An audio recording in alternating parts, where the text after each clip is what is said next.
Hey, what's up, everybody? Welcome to the HollingsWorthless podcast. This will be for Wednesday, December 18th. As always, I'm your host, Big Irish J. Hollingsworth. No Phil Fox. I'll touch on that a little bit, but I think he'll be back soon. He got bronchitis right now. We were planning on having him back, but he's got bronchitis. And we'll talk about more of that in a little bit. But I have a very special guest with me today. He's a regular at Big Pine Comedy Festival. Good. Right? My buddy Gene Moore. Thank you. And Fox, I know him. I've seen Phil him. Fox. Yeah. Phil Fox like the animal. Yeah, I think I was hitting on him and I made him nervous. That's what he said. Yeah. Not that you made him nervous, that you were hitting on him. Yeah. He didn't say you were nervous. Actually, all the gays were really hitting on him. Yeah. Is he? It's the lips. He's got these lips. So do you know they call it soup coolers? Do you know what soup coolers? Yeah. Dude. He's got them soup cooling lips.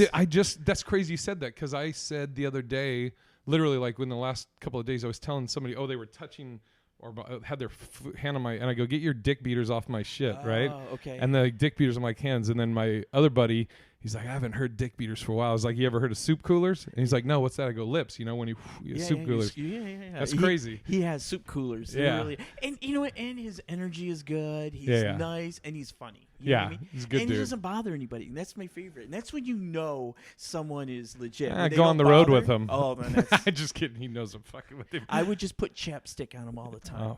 And he would never have dried lips. I'll be sure to text and be like, you definitely got to watch this. If you're feeling down. Well, he's handsome. He's a nice, good-looking guy. I mean, you could say something about me. You're very No, it's cool. handsome. It's too late now. Right before we started this, you were saying you got in trouble recently. Oh, that was like off the record. Oh, do you know? Okay. Do you want to talk about it later? Yeah. Okay. It was with me and another comic, but it was nonsense. So okay, we'll talk about it later. Yeah. All right. Well, we'll talk about on this. Okay, so we were talking before. We did the Ty. How do you say his last name? Balmanis. Balmanis. Ty Balmanis has a show at House of Comedy. It's monthly, and it's called The Kinda Late Show. I love it. I know. It's great. The energy is good. Yeah. He's always got good people, and that crowd is good. You know what I mean? It was a good turnout. Yeah. And so Ty's show is it's kind of like a late show format. He goes up, he does like current event jokes and stuff like that. And then he has a desk up there, and then he'll have comics on, and we'll go up and we'll do like 10, 15 minutes, and then he'll interview us for like 5 minutes. And which is terrifying to me. That was terrifying to me because I only know how to do that stage Gene Moore, you know what I mean? And then when the interview, I'm like, who do they want? Who do they want me to be? No, dude, you were great. Your interview, I mean, your whole thing, your set was awesome. I was nervous. I'm like, what do but they it's still, want? it's great. You know what? Thank you. In 2019, I'm taking compliments. Thank you. Okay. Do you go out on the road for stand up? Okay. Yeah. Do you ever do press? You know what? No. Radio and shit like that? Okay. No. That's like I remember I was in Canada. I was in Edmonton doing radio, and somehow we were talking about Boston, and I talked about they call like liquor stores packies. Okay. So I was like, yeah, you just go to a packy, and both the DJs were like, yeah, no. Oh, they're thinking like Pakistan. Yes, like a racial slur. Oh, yeah. They looked at each other and they're like, what? I was like, like a liquor store, and they're like, oh, they're like different meaning here. I was like, oh, my bad, but. Yeah, radio is like in the morning and stuff. It's always interesting because you're like, you don't want to just be like, let me just answer your questions and be so stock. But it's also usually 6 or 7 a.m. and you're like, hey guys, let me put my tap dancing shoes on. In my mind, I think it would be like when Martin Short goes in and does interviews. They're so good. I love to watch Martin Short be interviewed by anyone because he'll never let you down. He's always funny and he's always got a great story. Have you seen Mark Normand? The TV show on Netflix? No. So couple interviews that I'll text it to you. Mark Normand doing morning radio because he's just winging it. He doesn't give a shit. Like the lady's like, how old are you now? And he's like, 38 or whatever. He's like, but hey, black don't crack. And he's a white dude. And she's like, oh, and you're from so-and-so. He goes, I saw my Grinder bio. And and she doesn't know what to do with him. It's the funniest shit. He talks about farting in the green room and stuff. And then Tom Segura, have you seen his morning? No. You know who Tom Segura is, right? Yes. So he... Wouldn't it be funny if I didn't? Yeah. You're like, who's Chappelle? Who's Richard Pryor? Yeah. Why is everyone talking about him? Segura does this character for he's touring the country doing stand up, but he goes on these radio or morning TV shows. He'll have a leather coat, a big old fat chain, shades, and like a do-rag on. And he has this rap character. And he's like, I'm just in town. I do a little comedy. I DJ on the side. And the lady's like, oh, you DJ? He's like, yeah, I got beef with some DJs, but it's cool. And it's I appreciate it because I'm sure it's their way of getting through it and not just being, but it's hilarious. But, yeah, so I was saying we just got done with Ty's show. Before Ty's show, we were talking. I was getting to know more about you. So which is the best thing about working with people when you get to know and peel back the onions. Because I've seen you forever now. And let me just say before we say anything, how grateful I am to you when my friend Danielle had cancer and you did that show for her. You stepped in with not a lot of notice, and I think we raised like $$4,000. That was great. Yeah. Thank you for doing that. Of course. I just saw her Sunday. Oh, you did? Yeah, she's doing really well. Yeah, I was like, it's so weird. So for those listening or watching, Danielle, Danielle she has. No, I was gonna say what kind of cancer she has. Like it's stage 4 lung cancer, and which is weird because she doesn't smoke. Yeah, and she's super healthy. Yeah, she was always posting hiking pictures, and she looks great for her age. And she talks about her age, so it's not like I'm, And you when you find out her age, you're like, no fucking way. But what I was gonna say is a trip. I saw her Sunday. And like she got really, really skinny, but now she's gaining weight. But it's a weird thing that you're not used to saying to women like, "You look great, you're gaining weight." I did a show, so we travel a lot together. You and Danielle? Yeah, we do. And so we did. We always go over time. You know what I mean? We're always, we're friends. We get it, right? So.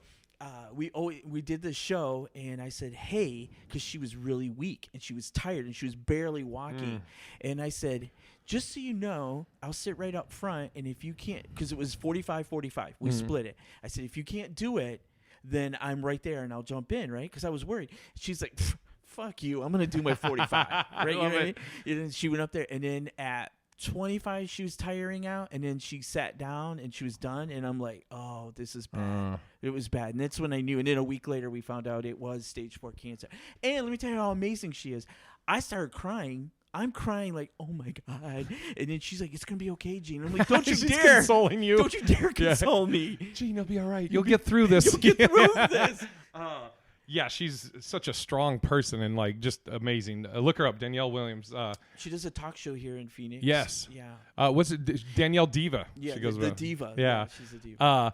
But so when we were talking at the bar, when I ask people to do this podcast, sometimes they'll be like you were asking me, can we swear? I'm like, fuck yeah. But a lot of times people are like, oh, what's the podcast about? And I always tell people, when you're on it, the podcast is about you. Oh, okay. So it's like for people to get to know you and stuff. Who would want to talk about me? I do. And I have people on the podcast that I like, and I enjoy their as people and their comedy and this and that. But so you're ex-military. Yep. Mm-hmm. You were in which armed forces? I was in the Army. I was a 71 Lima. I was, you know what? I come from this really small town in Michigan, Grand Rapids, Michigan. Okay, yeah. And so my mom dies young, lost. I don't know what to do. How old were you when she died? I was 16 when she died. Oh, right in high school. Yeah, and so we were field workers. We were migrant workers. And so I was in transition where I was like, I don't want to be a migrant worker. I don't want this as my life. And so then, and then when I think I was 16 when we found out she had cancer. They're like, you can quit school and just work full time. And I'm like, no, I'm not going to do that. I want to keep going. But it was really difficult because they're like, no, this is our life. Why do you keep thinking you're white? Interesting. And I'm like, well, because were your parents immigrants? No, no, they're just second. No, my grandfather and grandmother came here. My grandfather came over from Ireland. Yeah. Yeah. Yeah.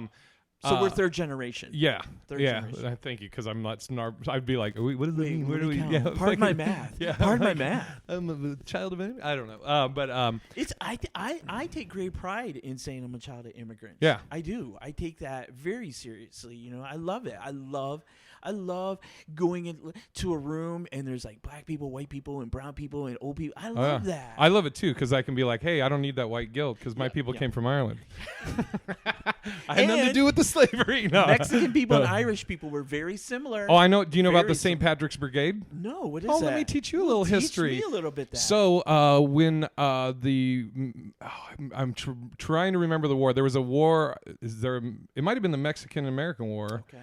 And the Irish were on the side of the Mexicans. Wait, I kind of think I hear about this. Yeah. You're impressed that I know this. Yes. Because I mean, and it was called they were called the St. Patrick's Brigade, and I'm probably ruining this story, but there was something to the effect of like they were making a stand. They stood with the Mexican fighters against the Americans, and they were like, I don't know if they were on a cliff or something. I'm really probably remembering this wrong, but something to the effect of where they were like, they were in a dead-end situation. They knew they were going to die, but they were like, we're going to die fighting with our Mexican brothers. Wow. And like they fell off a cliff or something. But long story short, there's like a memorial in Mexico for the St. Patrick's Brigade for the Irish that came over and I mean, we're fought. very similar. We're Catholic. We drink a lot. Yeah. We're emotional. The flags are very similar. The what? The flags. Oh, I misheard you.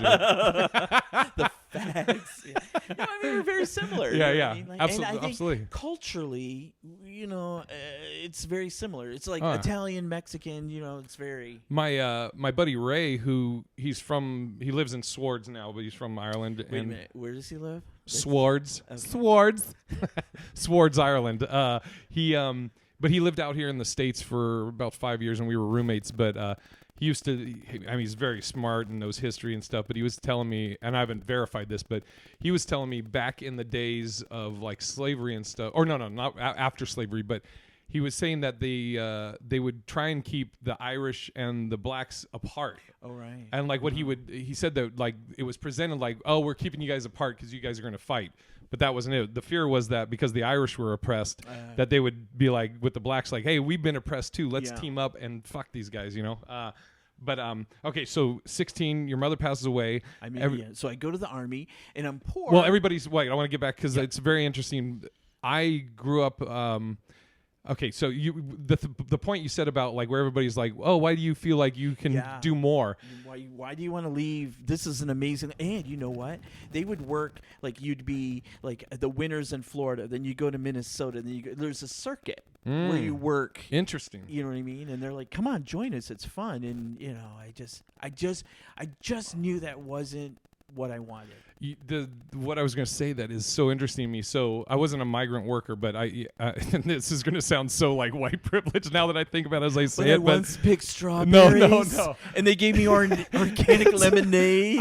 This has nothing sugar. to do with a struggle that I had, but like growing up in Oregon, anything I've ever done, I've always wanted to be the best at it or the best I could be at it. Sure. Whether it's being in corporate America, I worked my ass off to get, work my way up. Whether it was martial arts, I wanted to, I became an instructor at a school. And not everybody, but growing up, I grew up in Oregon, Portland, Oregon, and I don't know why, but I always got this feeling of like my peers that so many people had this very content mentality. That they were like, oh, this is fine. Like my life would be fine just doing this and not like. And I've always felt like I'm always striving to be better, to want more. And I had to get out of there. Yeah, and it's always been a thing. So that's what I was going to say. The similarities. And it's weird because when you're alone, like there's no one to validate, like they're like co-signing that this is okay. You know what I mean? Right. And I had no idea. I was struggling with am I gay or am I straight? Like I was struggling with all of that. Like I just knew. I didn't know, and I was lost, and then I didn't know really what to do, so I thought I could go to Europe. I could go to Europe, and I could go and be in the Army in Europe, but then, things don't work out. I went to Fort Lewis, Washington, in Tacoma. I was there for 3 years. That's where I was. Not Europe. Wow. Not at all Europe at all. And which military did you say? Army. Okay. I was a clerk. And you said, what was the thing you said? Or the 71 Lima. It's 71 Lima. It's a clerk. It's just, okay. All right. And when I went there, my mom got cancer, which was really weird. When she got cancer, she got stomach cancer, and it happened really fast. Dude. Like 2 weeks. Now, on this side of life, when I look back, I'm grateful that it happened so fast so she didn't have to suffer. Oh, yeah. You know what I mean? But it was tough. But I didn't know where to go, what to do, and so I thought, I'll go to the Army, and they'll grow. I knew I was immature. You know what I mean? And I thought I'll go to the Army and I'll do that. And so, that's what I did. And you were how old? I was. I think they had to sign a waiver. I think because they put me on the bus, and I think I just turned 18. Okay. Because I know when the recruiter, because the recruiters, they'll look for anybody. Yeah. And they signed me up when I was really young. You know what I mean? And they're like, you'll go in on the delayed entry. And I thought, this is how I'm going to get to college. And I had a whole plan. I had it all planned out. I'm going to get out, and I'm going to do this, and I'm going to do that. And then you know, when you get out of the Army, everything goes to shit. And so you grew up in Michigan. Grew up in Michigan. And then had you ever been out of Michigan? Never. Okay, so you go to Washington. Well, so I'm in at that time my mom died, so then I went to go live with my family in Elma, Michigan, which is like it's middle of nowhere. And so then they send me to Detroit on a bus. First time I get on a bus, and I'm crying, and you know, like my families are like, you know, make us proud, and so I get on the bus, terrified, go to Detroit.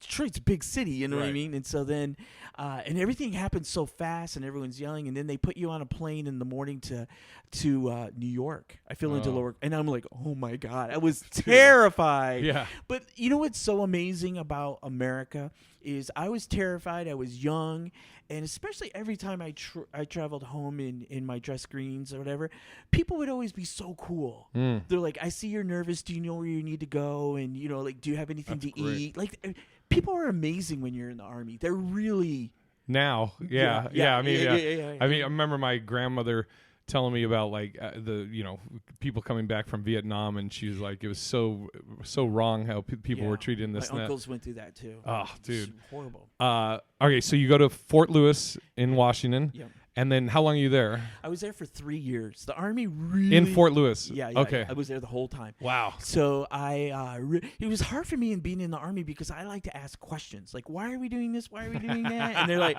you don't really ask, you know what I mean? You'd be like, you know what you signed up for? And I didn't know left from right. I didn't know, and you learn real quick, left from right, you know. And then I didn't know how. I know this is gonna make me sound stupid, but here's the truth. I struggled when my mom got cancer. You know what I mean? It was really hard, and so the alphabet was a challenge for me. Like A to Q, I got right. Q to Z was a blur. You know what I mean? So now, my job was to file things. Oh my God! So if your last name was Q, it was a mess. Yeah, you're like, you just have a section. Yeah, but they taught me how to do it. But you know, the amazing thing was when my mom had cancer and she was in so much pain, we didn't know what to do. And so what we would do, she loved Joan Rivers. She loves Joan Rivers, right? So we would put in like tapes, DVDs, whatever. I know Joan Rivers materials, that CD my mother loved called What Makes a Semi-Legend the Most, because we would hear it over and over. Because it was the only time where she could laugh, and it bought us time to go like take a shower or like just be kids. Yeah. And so I was really grateful that I could hear my mom laughing and I could just be relaxed. So fast forward, I'm moving from the Army, but I go to a show in Chandler, and Joan Rivers is performing. How old are you about? Oh, this was like maybe 5 years ago. Oh, okay, gotcha. So it's recent. Right. Yeah. So I go and when did she die? She's been gone for 4, I think. So maybe it's like 6 years. Okay, yeah. So anyways, we go there, and my friend Renee, she's very aggressive. She's from New York. She's like, we're going to meet Joan Rivers. I'm like, no, we can't, you know? So we go into the front of the line, and they say, if you have season ticket holders, you can go meet Joan Rivers, but no pictures. They got cameras back there, no touching, no autographs. Like, it's just go through, right? Meet and greet. So we're up there, and then they're like, where are your tickets? And we're like, we don't have any, you know what I mean? And she's like, you got to go outside. So we were really bummed, so sad. And then she's like, if you want to see Joan Rivers, she came and got us. Because my friend Renee said we're comics. You know, I never would say that. Right. You know what I mean? I'm too embarrassed. But and at that time, I'd only been doing comedy 3 years. I'm not a comic at 3 years. You know what I mean? I would never even say that, but she did, and I'm like, thank God. But anyway, so she's like, if you want to see Joan Rivers, go to the back of the building, and her limousine will come up, and she'll wave. And we're like, okay, that's cool. So we go back there, and there's like 4 or 5 people. All of a sudden, the doors open up, and then there's like this hill, and this huge limousine comes out, right? And then the window rolls down. She's like, oh, I see you. I'll be right out there. I'll be right out. So she to all of us. Oh, okay, gotcha. So she comes out, and then my friend Renee's like, we're comics and like all that, and she's like talking to us, and then she's telling us, you know, like never, because Renee's like, you got any advice? I'm like, where are you getting these questions? Man. Like, you know what I mean? Yeah. And then you know, all the bad comics always ask those weird questions. You know what I mean? So, but I'm listening to it. You know what I mean? So then I'm listening, and then she's like, you know, never turn down work, make your own projects, never say no to anything. And then she's like, all roads are in LA. You got to get to LA. That's what she says. But anyways, the whole time she's talking to me, I'm not like there, because I see Joan Rivers. Yeah, because I go back to what she did for my mother, and I was so grateful. I didn't see her as a comic. I saw her as a beautiful person that gave my mother peace. It's like, almost like hospice nurse, and I wanted or something. and I'm like, hi, and like I wanted to talk, and she's like, what? And I'm like, I don't know. I couldn't talk because it wouldn't come out. And then she's like, come take a picture with me. And then I did. And then my boyfriend, she's like, come over here and get a picture. And he's like, no, Miss Rivers, we don't want to bother you because we're Midwest people. Yeah. And she's like, I'm gonna be dead. You never know. And she ended up being. Yeah. But yeah, that's where I learned to love that that pain can go away through humor. Oh, you know what I mean? And I knew that going in the Army. That story is dope.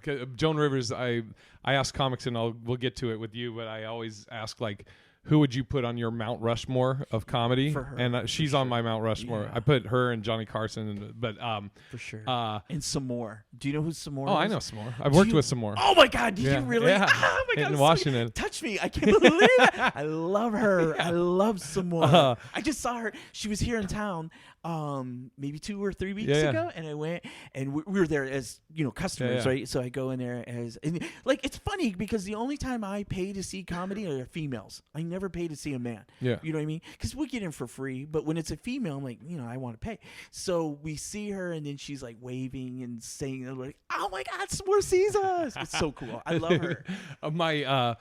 So one of my other like all-time great favorites is Don Rickles. Okay, yeah. And I didn't have this story, but this happened to my buddy Mike Cummings.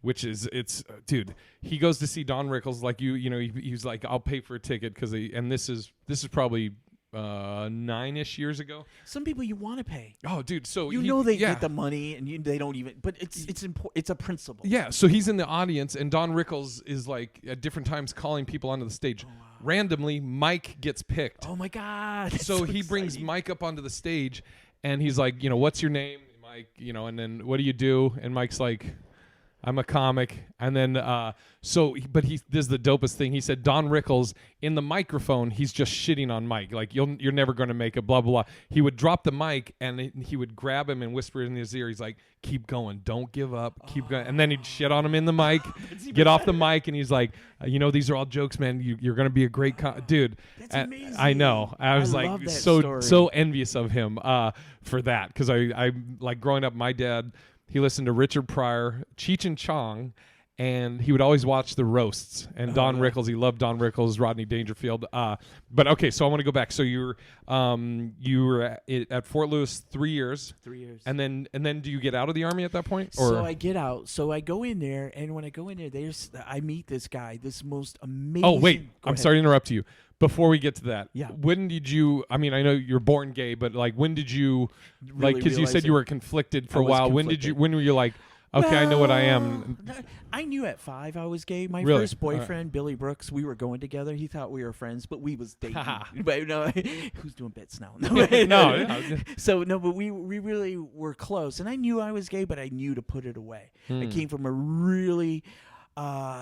I didn't realize it. I'll get to that point, but it was very homophobic in my family, and there was an energy not to do that. I just didn't. No one vocalized it, but I knew to keep my mouth shut. That's interesting. So you're in a space where you're figuring out who you are, and you don't really necessarily know. You have an idea. I didn't even think it could be. I didn't even think this was a thing. That's how afraid I was. But what's crazy is you weren't sure. You didn't know if this is a thing. But one thing you did know is that if you are this, that your family is not cool with it. I knew that. I knew. Interesting. That's a weird. It was in the back of my head. So then I go to the Army, and then I met this guy. His name was Bruce Downs. He ends up dying of AIDS. But he was so amazing, and he was like everything I'm not. He was loud, and he was black, and he was just. He just entered a room and he just had that energy, you know what I mean? He was so beautiful, and everyone wanted to be his friend, and he said, I'll be your friend, and I'm like, yes. And then he's like, you're gay, right? And I'm like, no, I'm not. You're not gay. I'm not gay. And he's like, you're gay. And I'm like, no. So then he helped me get a fake ID, and I go to a gay bar. And this is while you're in the Army. This was when I was in the Army, and you're under 21. Yeah. Okay, so gotcha. That's why you needed the ID. Yeah. But when I was in the Army, I'm getting a little bit ahead of myself. I didn't even know that was an option. So I kind of had a girlfriend back home, but not really. But I don't know. For appearance? Well, she got pregnant. Oh. So we were, you know what I mean? But it was pregnant by you? Yeah. Okay. Yeah. You're at least saying, oh, yeah. A clock hits twice. So what's funny is like that not that you're ashamed of having a child, but like you're kind of like, yeah, you know. Well, I was straight. You know, here's the horrific part. My sister at the time told her, "You're gonna ruin your life. You have to have an abortion." And we're very Catholic. Yeah. And then she's like, no. And then I send home money, and then they get an abortion. Right? It was horrible. My sister regretted it. Her first child she had when she got married, she lost, and she thought it was because of that. You know how Catholics are. Gosh. Yeah. But so I'm in the Army, and then I meet Bruce Downs. He tells me to be gay, and then I'm like really gay. And then I meet this most amazing guy that was in the Army. He's older than me. He was Italian, black, and German. Damn. And that's a very European, and he was electric, and he was older than me, and we had gotten to he had a girlfriend, but he started cheating with me, and then it turned into where he would always call me an experiment. You know what I mean? And he was like, I don't really want this. So then he goes back home, and then he leaves me. And then I'm like heartbroken. And I'm like, I don't want to be gay anymore if this hurts too much. Was that your first like gay relationship? Okay. Yeah. It was really the first time I really was in love. Okay. Like really.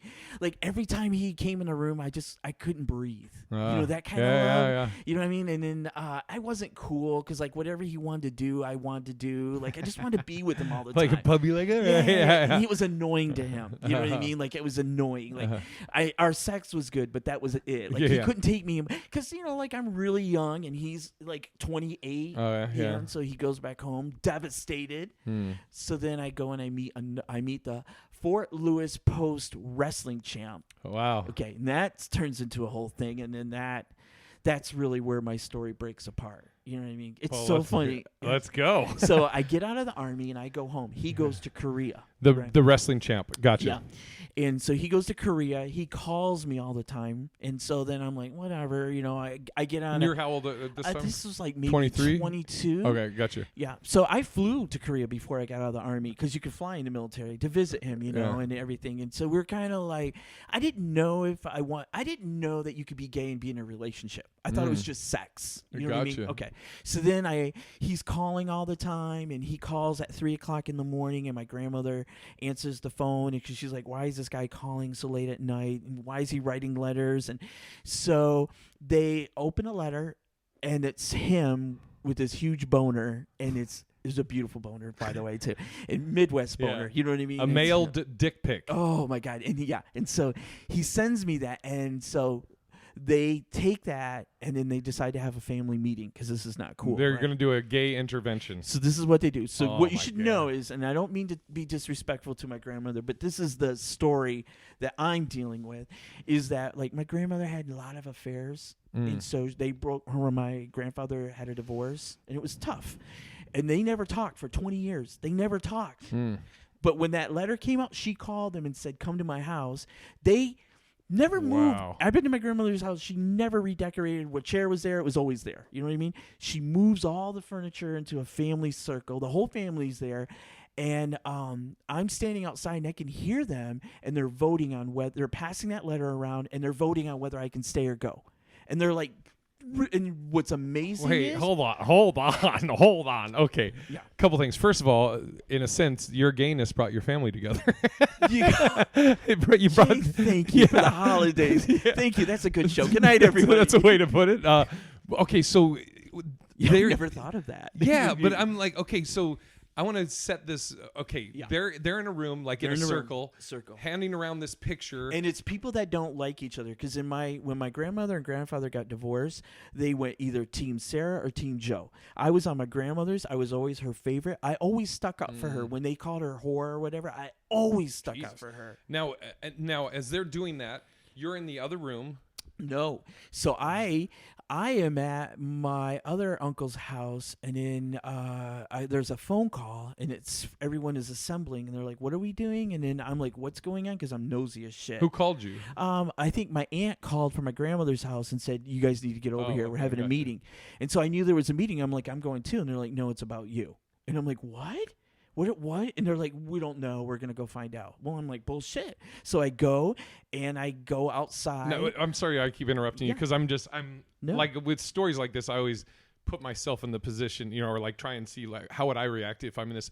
Now, this meeting and they're saying it's about you. Has the family ever had a meeting about anybody? Never. So this is something that's never happened before for anybody in the family. Never. The two sides never met. It's like Israel and the Palestinians. Yeah. You know what I mean? Like, it's a big deal. That's okay. I'm with you. Sorry. It's a summer. It's summer. It's like spring. And so so I'm outside. It's like 8:00 at night, and in Michigan, the mosquitoes are bad. It's just terrible that I'm being tormented, but mosquitoes are biting me. That's what I remember. Yeah. You know what I mean? Interesting. So I'm outside and I'm standing on a box and I can see into the living room. They can't see me, but I'm staring. And they don't know you're out there. They don't know I'm out there. Wow. And they're talking freely. Yeah. And never in my life have I ever, because we're very close to my family, never in my life did I even phantom or think that these people would talk shit about me? Like, never. It's your family. And I don't live a life where I'm mean or being curt to people. I just don't live in that energy. Yeah. So it was all like, what? And in my family,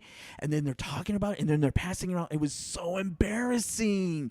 It was so embarrassing. And then I'm humiliated. Devastating. And then they're all deciding, and then they take a pot, they pass around a bowl, and they put money in there. Fucking crazy. They give me money, and then my grandfather comes out, because in Mexican family, my uncle, my oldest uncle and my grandfather came forward, and they're like, "This is," because in the Mexican culture they run the family, right? And they're like, "This is the deal. You're gonna have to go," and I'm like, "What?" And they're like, "Wait," and you said that they have a pot like where they're doing like a blind voting? No, where they're putting money in there for me to go away. They've already like said he's out, and he's so out. they're like, okay, and the next step is now we're gonna give him going away money to go away. Yeah, to go away. Wow. Okay. So I don't know what to do. You know what I mean? And I'm like, I don't sass or talk back. I'm like very respectful. You know what I mean? And I'm embarrassed. And then they're like, "Hey," my uncle says, he pulls me aside and he says, "If you can commit that you won't be gay, and you can still stay in the family, but you can never be gay. We don't want to see that. We don't want anything around there. Man. No communication with this guy. Like, you are going to have to get back in the church or whatever, but you're not going to be gay." And at that time, something inside of me said, "Don't agree to that." Right? And so then now I know I keep interrupting you, but ahead. okay. Yeah. You say at that time, something inside of you said, "Don't agree to that." I don't know where that came from. Well, I was going to say, like, growing up, these very machismo. Yeah. I'm assuming your uncle and your dad, and had, like, prior to this, would that have ever been a thing, like, whatever the topic was, not necessarily about being gay, would that ever be a thing where you would stand up and be like, I'm not going to do what you want? No, because we were raised to be respectful. Yeah. Which means doing whatever you... Yeah, I gotcha. Okay, sorry. So he's like... So they kick me out, and it's really bad. It's really bad. And they tell you that you said you had the voice in your head that's basically, don't agree to this. Don't agree to it. Just take the money. I knew enough to take the money. So I take the money, and I go. This is like in the spring, and I'm humiliated. Yeah. I don't tell anybody I'm homeless. I don't tell anyone I'm gay. I don't tell anyone. And a lot of bad shit. You know what? I never talk about it. I told Tony Tripley, my good friend. Yeah. I told him, who's been on here. Yeah. Oh, is it really? Oh, yeah. I adore him. So when I was in that period, I was brutally raped and left for dead, like horrifically. Jesus it was Christ. really, really bad. And so I gloss over it just because I'm nervous. But you know what I mean? It was really, I was hogtied, and it was it was really. I'm in that moment now, and I haven't thought about this for years, but I just remember thinking like I just was like, just hold on, because I didn't want my sister to find me dead like this. Like, I don't want them to find me. You know, can I tell you something? Ahead. That says something about you. Oh, really? No, because you're in that moment, you're thinking of others. Yeah, I was like, you realize that you're like. You're not like you're not thinking, "Oh, just hold on so I can get out of this. Hold on." get through this. Your whole thing is hold on because you don't want your sister to find you like that. This. I don't want them. That's man. Because I'm like, I don't want. This is not how. So Wow. God is so good, and so for some reason, the feet weren't tied right, so I was able to jiggle it free, and then I get free and I run, and then it was a whole thing, and it was just really bad. So can anyways, and if any of this stuff, no, it's I good. totally get. Can you talk about how does that happen? Like, how did you get into this situation? I was incredibly naive. And I remember talking to somebody, and I had the feeling inside of me to run or to get away. Like, I felt like it was not good, and I didn't know what was happening, and it all escalated incredibly fast. But I mean, like, were you at a bar and met somebody? No, and I was in a park. I was in a park. Oh, yeah, you're homeless. Yeah, I was homeless. So I you was just living in the park. I was just hanging out. It was like maybe 6 o'clock when it started. At night? Yeah. Wow. Okay. So I'm there, and then I when I got free, I was like so numb, and I was like so like I don't know how to describe it. Like, I don't know how I got out of that situation. I just know that I knew that I was like, put one foot in front of the other and just move. Put one foot in the other and just move. And the thing that really strikes me when I think back is I just needed to get to a bathroom to wash my face. I didn't want to be dirty. Like, you know what I mean? But I couldn't I couldn't stop cleaning it. Also, I mean, maybe metaphorically cleaning yourself. Maybe. Too. That's... Yeah. Fuck. Okay, go on. So I get through that, right? Yeah. So I get through that. I get through being homeless. I get through, and I knew immediately, gotta get a job, gotta get a job, gotta get a job, gotta get out of this, right? How long did it, and are you out of money at this point now? How long did the money last you? I had money because I put it away. I hid it, and I knew not to spend it, and I was like spending pennies. You know what I mean? I was spending pennies. How much was it? It was $1,000. It was. Good luck on your life. Yeah. Wow. So I get out of that situation, and then so let me just pause that. And Sure. I'm not going just because I'm just nervous, so I don't. No, move dude. out. I appreciate you. And again, any stuff that you don't want to talk about. No, I talk totally about. fine. I had a guy on my podcast that's in the witness protection. Oh man, I wouldn't And talk like, about that. yeah, I mean, and disguised his voice and everything, and he's had a crazy life, But like again, anything you don't. No, want I'm good. I'm good. I think it's important for me to talk about this because I deny it. I don't really talk about it. I told it to Tony Tripoli one time, but I was crying, and you know what I mean. Like, I'm just tired of being embarrassed. You know what I mean? So, you shouldn't be. I mean, I get. Yeah. It's easy for me to be like, oh, just get over it. And I don't mean it like get over it, but you did nothing wrong. Thank you. Yeah. All right. Sorry. Go ahead.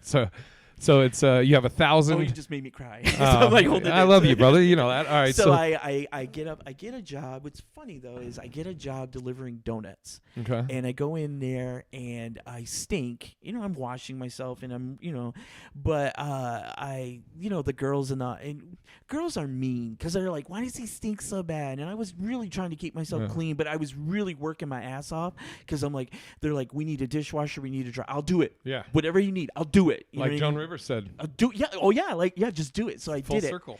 So I get out and I get a job and I get a house and then I start moving on, right? So now the holidays come. So I get a call from my wet aunt and she's like, from your what? From my aunt. Did you say wet aunt? From my aunt. Oh, okay. Yeah. So my aunt calls and she's the one who did not believe in me being kicked out. And she's like, you need to come back home. So I come back home, but that's even a worse mess. Like, it was like pandemonium, and it was like, they physically threw me out. When they threw me out, I remember just looking, my hands were bleeding, and I was like, they were like, go, you little faggot. You're never going to, like, they were just saying faggot a lot. I just kept hearing faggot. You know what I mean? And so it's funny because in my sets, I always talk about faggot. And I do a lot of liberal LA comics don't like that word. And I'm like, well, fuck you, because it's an empowering word. Yeah. I'm bringing it back. Because I one day want to go back home and say, look at the faggot now. You know what I mean? Yeah. So I get out of it. You know what? That should be your special album. No, your album title. Look at the faggot now. Yeah. yeah. I know that would kill him. But I just decide, and it starts. my boyfriend gets out of Korea. He gets out of the army. Right. I interrupted you, and I'm interrupting you again. Yeah. I interrupted you, so I think I got you off where you were, because you were saying they physically threw you out. Yeah. And you said your hands were bleeding? Because I got thrown on the ground. And I was like, Christ. and in my mind, I know why I was going down this road. In my mind, because they just kept saying, you know, like, you could stay if you're not gay. You could stay if you're not gay. And in my mind, I'm like, no. Like, the same thing that said you don't have to be in the fields. I just knew. I'm like, just pick yourself up and go, and just don't look back.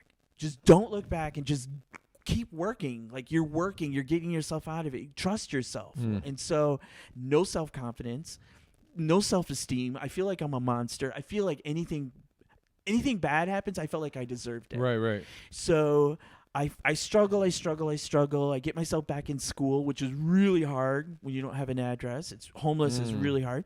I get it all together. My boyfriend gets out of the army. We decide to live together. And he turns into this controlling, abusive that took me like another 3 years to get out of. Fuck. And I get out of that, and it was really bad, and I get out of it. And then when I get out of it, I just remember being like, it's not like you get out of it and you're like, oh my God, I did that. It's like you're so embarrassed that I was homeless. I'm so embarrassed that I got myself into that situation. And I just really just like went within, and I got really fat, because when I get it now, but when you're raped, you want to make yourself not attractive. And interesting. So I gave myself a home perm. Like, I look like little orphan Annie, but a Mexican one. It was just horrible. And it was just little orphan Annabella. Yeah. But I get through that. Yeah. And one of the things I kept saying to myself was, this will not define me. I knew that. And I didn't know the verbiage or anything. I just knew, like, I didn't want to be known as the guy that has no family. I didn't want to be known as the guy with the I just wanted to be the guy, a guy. So, you know, I get out of that, and then, you know, here now you're now. in. Well, okay, so that's a. It's so funny because I'm so embarrassed. I'm like, you know, it's humiliating for me to talk. Dude, about you know this. what I hear when you're telling me all this? Yeah. What I hear, I'm like, you're a fucking fighter. Oh, thank you. Take that in. I will. Dude, you're a fucking fighter. You're a bad motherfucker. All the shit you went through and overcome, and you keep fucking overcoming it. That's like, I was in Seattle, and I was talking to Bobby Kelly. You know Robert Kelly? No. I get teary-eyed. I was talking to Bobby, and I was talking to him about, I'm trying to decide if I should go to New York or LA. I told him about how I was brought up and everything. He's like, and typical comic response, he's like, dude, he's like, you're fat. He's like, he's just shitting on me, right? He's like, but you know what? He goes, you're a fighter. You're gonna end up on your feet wherever you're at. You're gonna you fight. You get shit done. So you're gonna be fine wherever you go. And hearing your story, I hear you're a fighter, bro. Thank you. You get me fucking Thank you. teary-eyed, you see? Thank you. It's fucking dope. So you know, and we got into this conversation was because I was telling you, and this to me, Jay, is like something that I'm kind of embarrassed about, is that every year I work my ass off, like, and I don't ask anybody for anything. I just work, right. try to, and it takes so long to be fucking funny, and I'm not. God bless you. And so I work from January to like October. I just. Just keep jamming them in, right? And then like from like the beginning of the holidays, I don't book any shows, or I just do local, because my hope is this is the year they call me home. This is the year that I get to go home, and even after all that, I just want to go back, and I just want to go back. And I don't even know. I don't want to go back because I'm angry. I don't want to go back because I have anything to prove. I desperately want to see like people with my skin color in my eyes. I just want to see my people. I just want to feel that energy. And the only thing they took from me, because I've restored myself and I got myself back together, is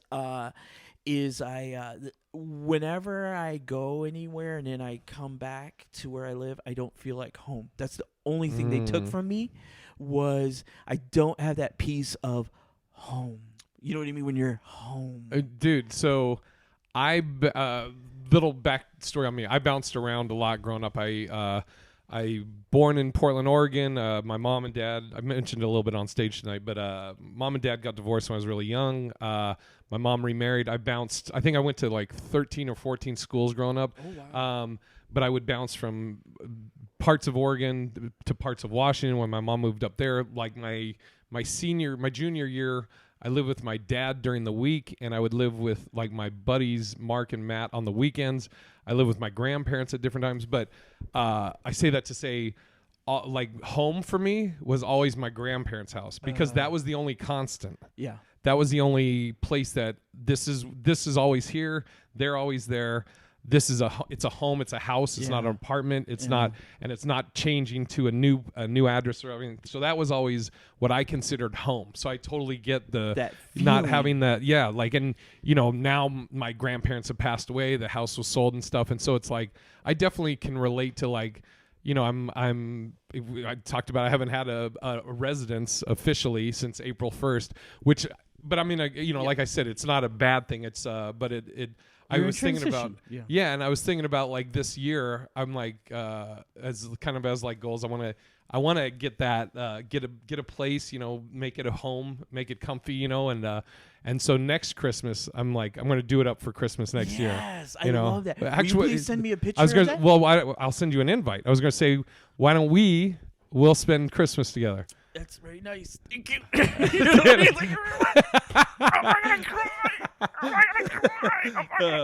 So, all right, that's the deal. That's a good deal. Put it on our calendar. Okay. We'll spend Christmas together. Whether your place, my place, wherever we'll do that. Yeah. Can I also ask for a TV credit? Yeah, there you go. Yeah. As long as we'll film it. We'll film it. You know what? We should do a special. Yeah. So dude, I'll tell you an idea I have on project after this. Okay, so we've gotten through all this. And you broke up the guy that got out that you were in with 3 years with him. And you know how bad it was? Let me tell you how bad it was. He would not leave me alone. He would not let me break up. I would break up, and then he would like bust into the house I would be at. Like, it just made my life hell. And I moved to another state. I moved from Michigan to Louisville. Jesus. And he found me. So then I'm like, fuck. So I went to my boss because I work for this lady. It's quite good that you went to Louisville. I mean, it's known for its very positive gay population. Yeah, I just want to hide. Yeah, I get it. So then she's like, no, I'll move you to San Antonio. So she's like, just go ahead and go, and I'll get the movers. They'll move your stuff. You won't just go to San Antonio, stay at a hotel. We'll get you set up. This was your boss? Yeah. Wow. And this is why. This is why I never get sad, or I never like get angry or get resentful, because at every point I needed help, there's always been someone there out of the blue that wants nothing from me. That's always like, you know what, here, just do this. And it's procedural. It's not like they're being put out. You know what I mean? And I'm like, it's always a blessing. You know what I mean? So she did that. So I thought, okay, good. I'm going to San Antonio. I go to San Antonio. And the movers are there, and I go home. I go home at lunch because I'm working in an office, and I go home to my new apartment, and he's there. He came with the movers, and he's like, what the fuck? He talks me into giving him another year, and we're going to and it was the most violent year in my life. I fought every day for my life, every day. At the end, I was like, fucking kill me. Just kill me. Get it over with. Just get it over with. And then we were upstairs and we were fighting, and I was going to leave, and he's like, you're not going to leave. And I'm like, I'm leaving. And so he was trying to choke me with a belt, and I like squirmed my way down the stairs, and I pushed him away. And then when he came at me, I'm like, just kill me. Just fucking kill me then, because I'm done. And then I lunged towards him, and I'm like, just kill me. Just kill me. And then he's like, was like stunned. And then I turned around, and I just never saw him again. I left. Wow. I left. I keep bringing up these sad stories. I'm sorry. It sounds horrific. I don't live. I don't have a great life. I don't. Dude, no. You say that again. I mean, no, it's not. Don't say that. Don't say that. I'm telling you, I keep hearing that you're a fighter, and I don't think you recognize that in yourself. Well, I just try to, Jay, I want to, like, this is therapy now. Like, my goal is, and this is what has carried me through all of that bad stuff, or even when I get nervous, I just want one day to be able to look my mother in the eye and say that I was an honorable man. That even all this bad stuff happened to me, that I didn't hate my family. I don't talk to them in a negative way. I just tell the facts. Yeah. But I just want desperately to say, you know, you didn't waste. I wasn't wasted. You know what I mean? But it kills me to be thrown away like I was nothing. That just kills me. Do you... this is how I have this in my personality where it could be a family member, it could be somebody I dated, but I get to a point where if I feel like somebody has done me wrong or fucked me over or however you want to word it, or a scenario like this, I like I'll fight to try and keep the relationship to a point, but I get to a certain point where I just shut down to them emotionally. And I'm not saying it's good or bad, but I guess it's my coping mechanism or whatever. Yeah. And I don't wish them ill will or anything, but I literally, emotionally, they're a non-factor to me. Like if I would see them, hello, cool, they don't affect me one way or another. Do you ever think you will get to that point, or do you fear getting to that point? No, I still have hope that it'll happen. Okay. I will tell you this is a blessing, is that when Facebook started happening and becoming a thing, my cousins reached out to me because they found me and they're like, what is the story here? And I never talk shit about my uncles or aunts. Right. Never. And this is at the point that they haven't seen or talked to you in years. Like 10? It's been 15? Well, yeah, that was like, at that time it was like 12 years. Okay. Yeah. All right. And so then they reached out and they're like, I would love to have a relationship with you and you're in our family. And I'm like, okay. Thank you. And I like that. I like that. And it may be a waiting game where maybe, you know, they die and then I can go home. Like, I don't know. You know what I mean? Like, I don't know. But I just know that, just to be hopeful. Yeah, you know what I mean? Like, absolutely. You know, that it can happen. And, you know, the thing about my family is, and this is so amazing about these people, even though they did this to me, they are really good people. They are really good people. And like if you go to a wedding or a funeral, they're fun, they're loud. Like family get-togethers, everybody's laughing and like you make each other laugh till you poop or you pee or you know what I mean? Yeah. Like, and part of me is always like, if I'm funny, I can go home. If I'm funny, I can go home. And so it's a sickness. You know what I mean? Like you do these shows, you drive 4 hours for $20. Yes. And you're like, why are you, people are like, why are you wait, doing you're that? getting $20? Yeah. And I'm like, it's my way home. Yeah. That's interesting. And it's I don't know if that's pathetic or what. No. It's just, you know. I mean, I think, so like I said, I went to 13 different schools growing up. So you're always the new guy. Yeah. Which is a blessing. Well, yeah, so I remember, I think I was maybe a freshman or 8th grade, and I remember my grandmother saying to me, she's like, oh, honey, I wish you had like the traditional mom and dad at home and this and that. And I told her, I was like, Grandma, I would never change the way I was raised. Even in 8th grade, I recognized this because I was like, I love that I get these old school values from you and Grandpa, and you know, and I wouldn't change it any other. I love that I was raised by my grandparents, you know, and I think with moving around so much, humor is a good way to make friends, and so.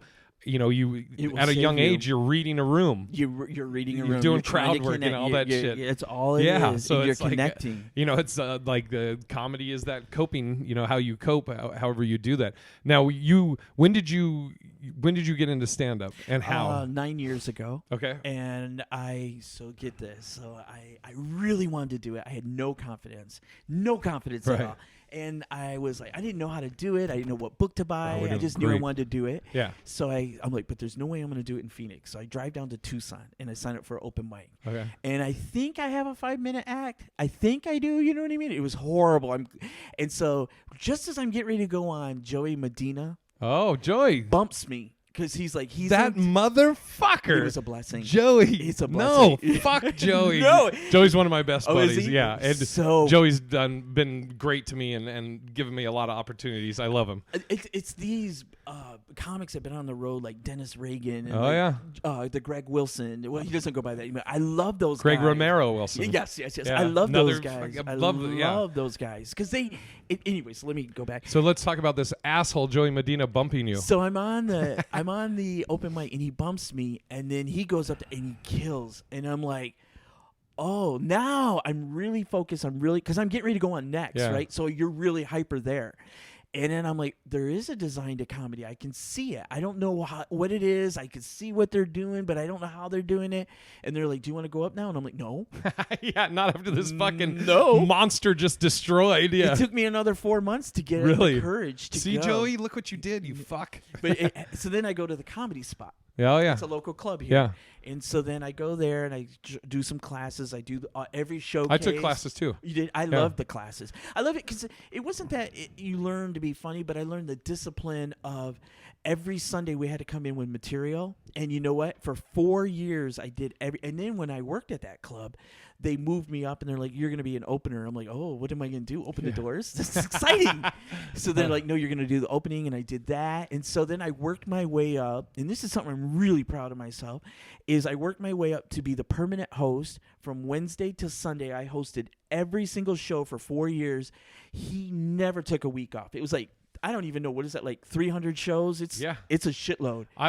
That's crazy. I was the house MC for 3 years in Bellevue, Washington at Parlor Live. Isn't that a blessing? Dude, you're getting 5 shows packed. Yep. And then you have, and that's Thursday, Friday, and Saturday. And you have to do new material because people come back. I was just telling, who was I talking? Last night after the open mic, I was talking to some of the comics, and I was talking about, I had a spreadsheet. I had an Excel spreadsheet that would have the headliner that was that weekend, the dates of that, and the jokes I did for that weekend. Oh, wow. Because I don't know if your club was the same. The club I worked at, they papered the room a lot, so every weekend we'd have repeat customers. Yeah. So I never wanted to do the same material I did the weekend before, and I never wanted to do the same material with a headliner that was coming back because their fans are probably coming back again. Yeah, I learned that the hard way. Oh. A guy that kept coming to the show, he's like, hey, could you do something new? He's like, I can't. Jesus. Do that anymore. And I'm like, you know what? You're right. I should. And then he wrote me a joke, and I'm like, thank you so much. That's so nice of you to write me a joke. Oh, God. I wish you would have just went, oh, thanks, and then you crinkle it up and throw it on the ground in his face. But I got the message. And then I knew always do new material, and it was and then I had guys like the Greg Wilson pull me as, like, I learned how to host because I remember one time I said, I used to ask open-ended questions like, are you ready for your headliner? Which just shows you're an amateur. Yeah. I said, are you ready? And somebody said no. And then Greg Wilson was like standing right there, and he's like, you better fix this. You know that laugh he does. You better fix this. What do you got? What do you got? Because I'm not going up there till you fix this. And the pressure, and all my jokes were done. So I'm like, and I had to be funny on the spot.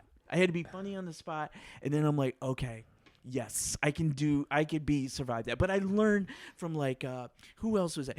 All these people that would come in, and they would it was amazing to work with these people. We would always beg for certain comics to come. Like Kristen Key, do you know her? Oh, yeah. Kristen Key, we would love. That's the first person I ever opened for. Amazing. The second person I ever opened for was Rain Pryor. Oh, yeah. And we were told, don't bother her. She's comedy royalty. Don't talk to her. And we're in the back, and she's like, hey, come here. And I'm like, no, we're not supposed to talk to you. And she said, I was wondering why nobody's looking. That's hilarious. She's like, you get over here right now, boy, and sit and you talk to me. And we talked, and she's so nice. Oh, yeah. I love her. That's Bobcat. I remember Bobcat was at the Parlor, and there was a guy that was featuring that he just had a fucking hard on for Bobcat. So it was that oh my God, and so he was bugging him. He was like asking him questions, and he was like wanted to do his impression of Bobcat to Bobcat.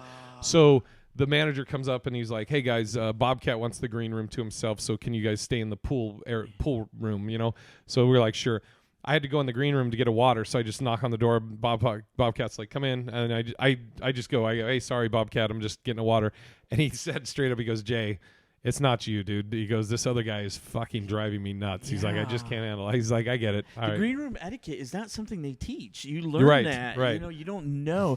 I always knew, don't bother the headliner. Yeah. Because the owner would always say, don't bother the headliner. Don't bother the headliner.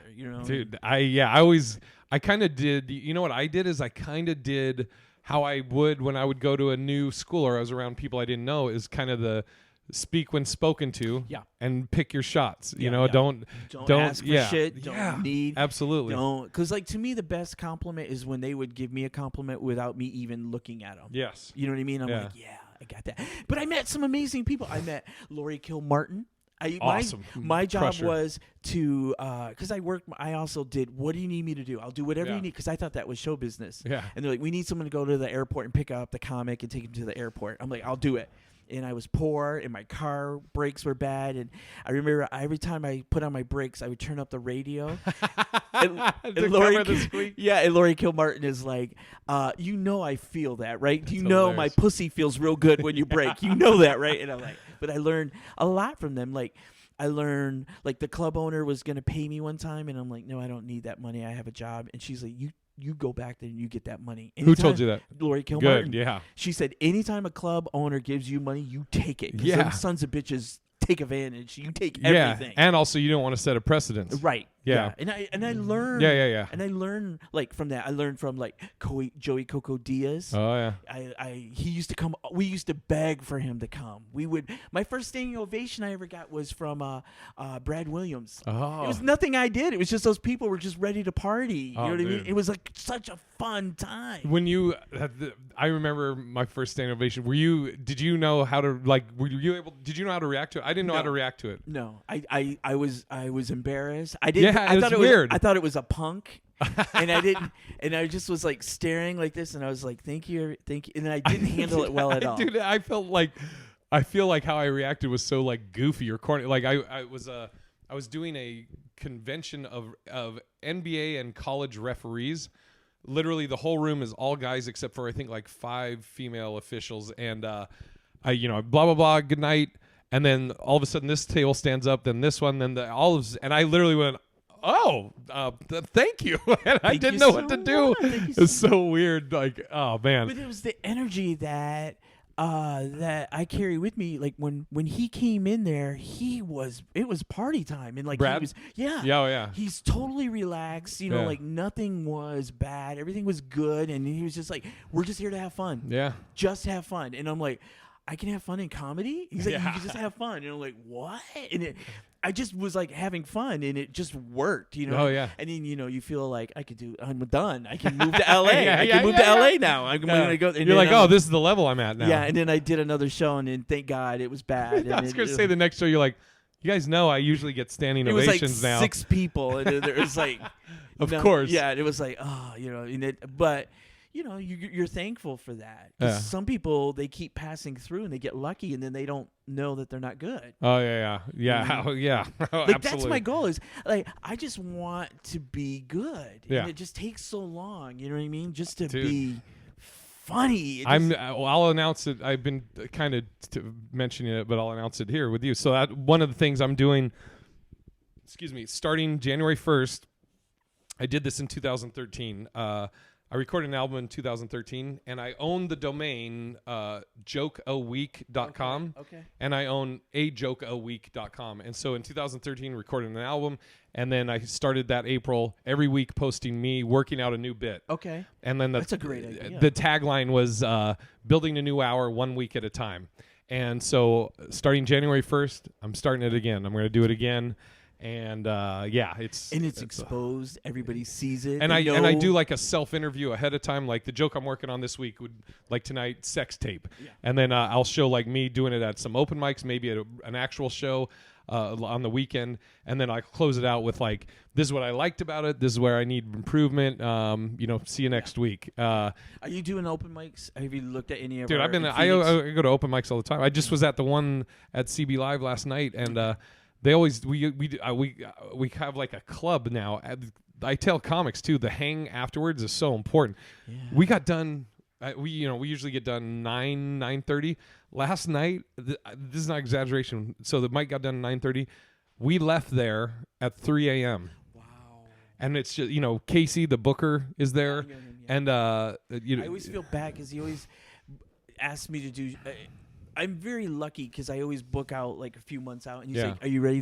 Can you do?" And I'm like, "Oh, I feel bad." Yeah. I always tell him no, and he's gonna stop asking. So you know what I mean? But I just can't cancel the show. Oh yeah. No, I mean you can't. Yeah, can't turn down money. Now, with being 9 years you've been 9 in years. now. What's your short-term and long-term goals? Well, that's funny. Just to be funny. No, no. You know what I want to do? I just want to be. Whenever I go in and I'm getting ready to do a show, I get myself worked up, and I just need to. I want to get to that point where I'm not so tense. It's not nervousness. It's like anxious. No, It's like when I go into a room. The worst thing I can do is stare at people as they're coming into the room. Just set me in the back, and I don't want to look at anybody. Because when I see them, I see hardworking people that paid a babysitter, and they're spending money, and I'm like, I got to give them a good show. What am I going to do? You know what I mean? Yeah. Like, I got it. I just feel responsible to give a really, and I know that sounds weird, but that's what I want. And it tears me up because I can't relax. So I just want to get to that point where I'm like, just like people just show up and go do shows, and I'm like, how the fuck are you doing that? Like, I like stay up at night and I write everything down, and then I move it around, and I'm like, did that work? Because some people are naturally funny, and some people have to work at it. And I'm a work at it kind of guy. I'm not mad about it, but I'm like, this is what I gotta do, you know? Oh yeah. And so what would you do? You have any aspirations to move to LA or New York? So I don't know. So, you know, I don't know. Like, I know I have to move somewhere, and I need to go and do that. I'm sorry to interrupt you, but it's interesting what you said that Joan Rivers said to you is really kind of sticking in my head because all roads lead to LA. Yeah, because for the longest I've been saying I got 3 places I'm going to decide by March where I'm going to officially move to. Okay. Back to LA officially, Vegas, or Boston. Yeah, and I keep asking people their input, like and you'll appreciate this. One of my buddies, I asked him, and he was like, "I think you should go back to Boston." I was like, "Really?" He goes, "Yeah, 1,000%." And I said, "Why?" And he goes, "Well, I've always thought of you as like an East Coast comic. Anyways, you're close to New York." But here's the thing that he said that it doesn't even necessarily apply to Boston, but just he said, but he knows I love Boston. But he goes, in comedy, we all know comedy is not always good, right? Yeah. So he said, why not make everything outside of comedy good? And I was like, you can do that? Like we were talking like, and so he knows I love Boston, and I love the people, I love the city, I love the energy of it, and so that I was just like, oh, that really hit me. But it's a weird thing because I don't feel like you should go until you're ready. Like, you know what I mean? Like, you should, and what does that mean? That means like I'm lucky in Arizona. I get so much stage time, and I don't get these 3-minute things that you do in LA. I've gone to open mics in LA. That's frustrating, dude. The scene here, I've told so many people, the scene here is amazing. Well, not just the stage time, but the comics. Comics here are, you have young comics that are good. Yeah. And they're hungry, which then makes me hungry. Yeah, you know, really it's the man sharpens man. Like she, I agree. I was talking. We were talking about it last night, and I think Phoenix has. I would put Phoenix's scene up against. I mean, for the amount of stage time you have, the amount of comics you have that are good. I would put the scene up against anybody. I mean, it's good. It's strong here. And from this city, I have a 1-hour corporate act, super clean. I have a booker. He books me, and he's like, no gay, no swearing. And they're comfortable to talk that way. You know. They say that to me, too. Yeah, the no gay. Yeah. I love sucking dicks. But they're like, no gay, rid of all that. No politics. You know, and I do these like little small towns. It's like 200 or 300 people. It's a proper crowd. But I do these small towns. I do that. I have that 1 hour. And then I have like a clean act. I even have an act for 15 minutes. I'm working on it where I could do in a church. Oh, yeah. Where it's a church, right? I love that. And then I have a club act. Yeah. You know what I mean? And then I have a blue act. Yeah. So in Phoenix, I have all these different jokes. And every time I write a joke, I'm like, that goes here, that goes there. That's great. You know what I mean? And I got that from here. Yeah. Because we get so much stage time. Sometimes you'll see comics that will go up on stage, and it kills me because they're like, what should I talk about? And I'm like, fucking have it organized. Don't waste my time. You had a whole week knowing you were going to do this. Yeah. You drove here. You had time beforehand. You didn't know what the fuck you were going to do. You know what else kills me? When they take a drink on stage. What the fuck? You're a gladiator. At an open mic, too? Yeah, they'll do it. Even when they're opening 5 minutes, they need what the fuck do you need a drink for? Your job should be to make that person invisible and get booked. Yeah. Don't take a drink. Dude, you're fucking around. Fucking around. Put the drink there and put it here. Oh, it makes me so what else is going on? That makes me so mad. Or when they hug you on stage and they're like, what are we doing? Like that weird hug. I always tell them, like, I'll see them and I'll watch them, and if they're doing that weird hugging hand bullshit, you know what I mean? I'm like, what the fuck? And I will tell them, when you announce my name, could you please just step back? Get the fuck out of the way. Just step back against the wall, because I need to connect with the people right away. You're like, cool, be gone, peasant. I'm not doing that. Like, it's weird. And I'm going to hug you now every time. Thank you. Every time on stage, long hugs. Yeah, you're going to be like, okay, Jay. I'm like, no. Well, you're doing the Lord's work. Yeah. Now, this will come out tomorrow. What's your social media stuff, and where can people see you? So do you have any gigs coming up? Right? I have a website. It keeps getting hacked. I did a special, and it has a PayPal on there, and somebody keeps trying. So they're refixing it. It should be fixed, I think, in the next 2 weeks. It's so much money on this. And then you can find me right now on Facebook. You didn't say what your website is. Oh, it's called Gene Moore Comedy. Okay. Gene Moore Comedy. Yeah. Gene Moore Comedy. And then I'm on Instagram as Gene Moore Comedy, and then Gene, and then Moore Moore on Facebook, and then Twitter. I don't know how to use. I use that for my political rantings where I don't hashtag anyone. I just, when I get an urge to say something politically that nobody cares about, I put it on Twitter, because nobody follows me on Twitter. And I do that. Twitter is my number 3. Is it? Yeah, Instagram's my number 1. Facebook is 2, and Twitter's like 3. And then I have a podcast coming out. It's called The Good Guy Revolution, and it's more designed for my clean comedy. You know what I mean? And so really, what I want to do is, every time I go out in the world, I just see everything's going so fast, everything's so negative, everyone's so angry, like they're on the verge, and I'm like, I get that anger, I know that anger, it's inside of me. And I thought, what if I had a podcast where I interview really sweet people that never get a voice, that never get a chance, and we could just hear the calmness. And I just want to do that, and I call it the Good Guy Revolution, and I just want to get people to do one kind thing a day. We can change the world, I feel. I really do. And so I have that, and then here's what I'm adding to it, and I'm having a struggle, is it's so embarrassing. I messaged other Gene Moores. So I went on Facebook and I found all these Gene Moores. All right. So whenever I go to a town, I always have a hard time, because I don't have TV credits. Nobody knows me. I'll give a good show, but you have to be there to see it. Like, you're not going to know, oh, Gene Moore's coming to town. Right. So I thought, what if I made friends with Gene Moores in the town that I'm going to, call them up and interview them on my podcast? Interesting. And then they could bring their friends, and then we could have a relationship. That's great. And then my goal is, I want to do a proper DVD comedy special, but only have Gene Moores in the audience and call it the Gene Moore. Yeah. But it would be for Gene. Or you could call it more Gene Moores. You know what? I think the world needs more Gene Moores. More Genes.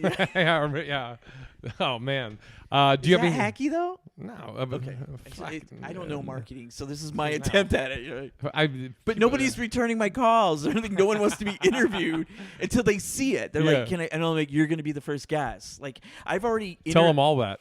I interviewed already 6 people, so I have that lined up. I just need to plug in that part. I love it. Do you have anything coming up this week, or are you anywhere this weekend? This week, I am going to be at the Christmas show on the 20th. I'm closing that show out. It's a Christmas show, and then at the where? It's at the Allwyn House here in Phoenix. Okay. And then you're awful at your plugs, by the way. I know. You're like, I got this website. They hacked my PayPal. So, anyways, my Facebook, and you don't ever mention what the shit is. I'm the worst. And I have a gig, Christmas show. So, anyways, I'm always so. There's a reason why I do that, but. And then at the end of the year, I'm very lucky to have a good friend in Tom Sims. He owns Crazy. He Great really club. Watches out for me. He gets frustrated. He calls me all the time. You need to get out of town. Congratulations, you're the 7th grade king. Now get the fuck out of town. He's like, it's not gonna happen unless you get out of town. He's pushing me, and I love that. When he says get out of town, does he mean move or get out on the road? He's saying let's just start with going to LA. I used to go once a month and do that, and LA has been very friendly to me. I met some amazing comics. Erin Foley, do you know her? I do. Erin. I do. I think I'm friends with her. She had a show called Gays Are Us at the Hollywood Improv. Yeah. And 3 years in, she had me on that show, and I'm like, Erin, I'm not ready. She's like, nobody's ready. Just fucking get here. Just fucking get here. You know what I mean? So it's been amazing. Like I get all the time, like Butch Bradley in Las Vegas. He's like, just call me and I'll get you on. He's the best. I know, but I don't know. By this time at the end of the year, I'm in a weird place because I've used up all my vacation time because I have a day job. Oh, okay. So I use up all my vacation time, and then I'm always in this weird funk because I'm like, I'm gonna go home this Christmas. Yeah. So that's where. Yeah. I need to get past that. Clearly, I get it. I mean. No, I get it. So my long-term plan is I do need to move. I do need to go somewhere, but I don't want to be hacky or anything, but I'm not organized. Like sometimes it really works, and I'm really in it with my comedy, and it works, and I can feel what I'm saying. Like I guess that's what they would call the voice. I don't know, but other times it's just as incoherent fragments that aren't pieced together yet. I'm getting there, but I just don't feel like I need to go anywhere until I get that. The incoherent fragments that you say, is that with new bits? Not only new bits, but like in the bits that I talk about. Interesting. You know what I mean? Like I don't feel they're connected. Like there's a theme. It's just it's like this, and that. In my mind, it's like I always, I do it in threes, talk about being Mexican, Catholic, and gay. You know what I mean? I don't spend too much time on it because you can feel people getting tired of it. But I feel like once I master that, then I can explore. I'm still working, you know what I mean? But I work under the radar. I don't do anything above the radar because you get attacked, and other comics will really give you hell for that. Yeah. What do you mean? Well, you don't have to say names or anything like that, but when I guess give me an example. Like, so when you're saying work above the radar, what do you mean? So promoting your shows and shit? So this is what I do. Okay. Because I probably work like 5 or 6 shows a week. Like I'm lucky. Yeah. Just lucky. Just different. If I don't need to promote the show, like it's a corporate show or whatever, I don't even put it on there. But when you put a lot on Facebook, there are people here that don't want the best for you, and then they talk shit about you. And I know you say rise above that, don't care about it. No, I wouldn't say rise above. I would just like fuck them. That's what I would say. It is fuck them, but because you're not performing for them. I know that, and I know that, and I need to let my best friend Christopher Royer tells me all the time, fuck them. But I'm like, fuck them. You're not performing for them. Also, you're not posting your gigs for them. No, I'm it's not. for your fans. Yeah. My do you know who Kev on Stage is? Who? Kev on Stage. No. My buddy Kevin Fredericks. He's tons of social media. Is he cute? Yeah, he's married, 2 kids. Is he cute? I guess it would be weird if I say he's cute. I guess make our podcast different now. He sounds cute. No, he is. He's just he's the greatest dude, right? And he has a dope thing he calls the 95. So he calls his fans the 95. And he sold sweatshirts that had Roman numeral number 95 on it. And what that came from, I hope I'm saying it correctly, but he'll do periscopes and he'll talk to his fans and stuff like that. Every once in a while, somebody will be nasty, and he's like, I have no problem blocking people, Yeah. And his wife told him one time, she said, she's like, 5% of the people aren't going to like you, but 95 are. And that's what you need to focus on is your 95. That's powerful. That's really. But for me, I'm doing a different thing. Like, I'm not trying to be like. I'm not trying. Like, I'm just trying to go back home and be accepted. Yeah. You know what I mean? Well, I'm talking about I know where you're taking it, but I'm talking about like when you're posting your things. Yeah, I do. And these comics are shitting on them. Good, fucking thin the herd of these people that aren't in your corner. That I mean. Here's what I did for 2020. I have a guy that is actually going to run my social media. Oh. And he's like, this is nonsense. I'm just going to help you, and you know what I mean? Because you need help promoting. Like, quit being so fucking humble. You know what I mean? Like, do it. And I'm like, I get it, but I'm not comfortable. Like, that's not my thing. Like, I'm not comfortable after a show and going and getting the money. I'll do it. You know what I mean? But I feel like such a whore. You know what I mean? And I'm like, oh. No, dude, you have a good product you're putting out there. You should be paid for it. It's just a weird thing. I got thing. you. I got you, yeah. Well, really quick, I'll just, I'm at Big Irish J on everything, BigIrishJ.com. I will be at the Miami Improv this Thursday, tomorrow if you're listening to this on Wednesday, and I'll be at the Irish Club doing a toy drive in Vero Beach Friday. Oh, that's cool. Yeah, so that's where I'll be at. And I want to thank you for doing this. I appreciate it. This is awesome. We cried a little bit. Dude, this is great. I know, thank you. Do you feel good? I do feel good. Haley, do you know Haley Boyle? Yeah. She always tells me, you need to talk about this on stage, but I haven't transcended. Oh, yeah. And I would just cry. No, But I feel good talking with you. I felt like, I'm embarrassed by it, but I didn't feel embarrassed. You made me feel like... Dude, I'm telling you. And as the words come out and I hear them, me saying that, and I'm like, yeah, you shouldn't be embarrassed, but, Well, you did nothing wrong, and like I said, all I keep hearing, as you keep telling me these things you're overcoming, I hear a guy that's a fighter. I used to fight. I used to teach martial arts, and I'm telling you, I see you as a fighter. God bless you. Yeah. And just kind of related to that, do you know who Wendy Starling is? No. So she used to be in L.A. She moved to New York, and I remember we were outside of Flappers one night. We were about to do a show in the Yoo-Hoo room, and she was like, she goes, and Wendy's like great comic, and she has no fear of talking about whatever, right? And she's like, I want to talk about, she was gang raped. Oh, my God. And she was like, I kind of want to talk about this, but I don't know. And then I'm like, so tell me about it. And she's telling me about it. And she's at a place where she's not, getting teared up about it or whatever. But she's like, and then I was like, that's hilarious, Wendy. And I was like, here's a tag. And I was like, please do. And so I think that was the first night she talked about it on stage. And then since then, she's been talking about it. And this is 5 years ago. She moved to New York. I think she has like a full worked out bit about it. But she had told me, and this is for you to take this and think about this. People emailed her about people that had been raped, that themselves had been sexually abused and stuff, and thanking her. Wow. Yeah. So there's power in talking about it. Wow. I didn't even think about that. We'll end on that note. Thank you for doing this, Gene. I love you, brother. Thank you. I love you back. Thank you.